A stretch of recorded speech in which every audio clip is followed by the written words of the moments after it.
Le tableau de Vincent van Gogh, Le Bon Samaritain, montre silencieusement ce qu'est l'amour de l'Évangile. L'amour n'est pas un sentiment qui admire de loin, c'est une action qui s'arrête auprès de celui qui est tombé. Le sermon du pasteur David Jang sur 1 Corinthiens 16 éclaire précisément ce point.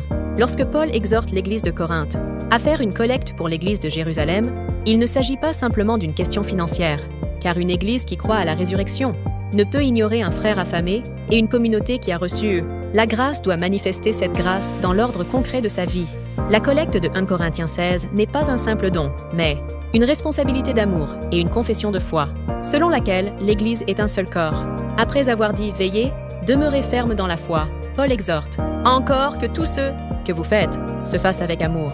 Une foi vigilante ne s'arrête pas à la défense de la doctrine, elle va jusqu'à édifier, dans l'amour, les finances, le ministère et les personnes.